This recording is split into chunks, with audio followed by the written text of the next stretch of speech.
हम ऐसे 10 जो क्वेश्चन मैंने बनाए हैं, 10 ऐसे रहस्य जो हर व्यक्ति को जानने चाहिए। उसमें से सबसे पहला है आत्मा की उत्पत्ति और उसका अंत।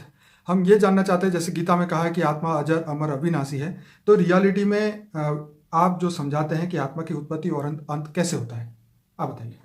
देखो, आत्मा की उत्पत्ति, जो आत्मा का क्रिएटर होता है, जैसे हमारे ब्रह्मांड में शिव ने ब्रह्मा द्वारा सर्जन करवाया, तो ब्रह्मा द्वारा जब सर्जन होता है, ब्रह्मा ने सप्तर्षियों द्वारा करवाया, वो मैंने पूरी वीडियो बताई है जी। उसकी वीडियो में तो पहले जो सर्जन होता है वो परम पुरुष का होता है।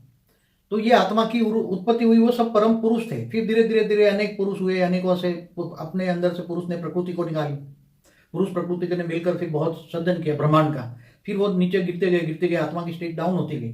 तो आत्माओं का सर्जन, फिर वो भी सर्जन करते करते देवता बने, देवताओं ने भी सर्जन करते करते गए, तो ऊपर के 7 लोग बने, 7 लोग से धरती बनी। धरती भी कैसे बनी वो मैंने एक वीडियो बनाया हुआ है जी। धरती की उत्पत्ति कैसे हुई, धरती पर भी मनुष्य कैसे आए, देवता से मनुष्य बने जी। तो ये सारे मनुष्य के फिर देवताओं से भी सर्जन होता गया, होता गया। तो ब्रह्मांड में जो सर्जन होते गए, परम पुरुष भी नीचे आते गए, वो देवता बने। तो हमारे ब्रह्मांड को बने हुए ब्रह्मा का 50 साल माना एक परात पूरा हो गया, दूसरा परात का भी 198 करोड़ साल चल रहा है।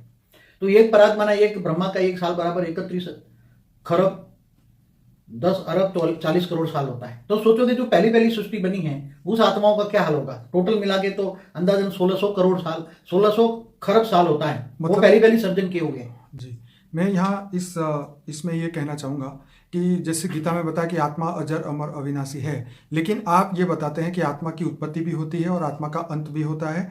ये अंत के बारे में आज तक कोई भी शास्त्र में नहीं बताया, लेकिन वो अभी तो शुरुआत हुई है ना कि आत्मा कैसे मनुष्य बनी। जी जी जी। हाँ, परम पुरुष प्रकृति से, फिर देवता से मनुष्य से, फिर नीचे 84 लाख योनि में कैसे गए। जी जी। हमारे शास्त्रों में जो लिखा है वो एकदम सही है जी, उसको कोई गलत नहीं कह सकते, क्योंकि 1600 खरब साल का हमारा ब्रह्मांड की हिस्ट्री है। कितने? 1600 खरब साल। अब ये ब्रह्मांड जब ये धरती बनी, फिर सतयुग त्रेता द्वापर कलयुग चलता रहा, जब मनुष्य बने तो फिर मनुष्य का भी विनाश होने लगा, जन्म मृत्यु हुई। जन्म भी क्यों हुआ जी? पहले तो जन्म नहीं था ना, पहले ब्रह्मा के 10 साल माना 330 खरब साल तक जन्म मृत्यु नहीं था।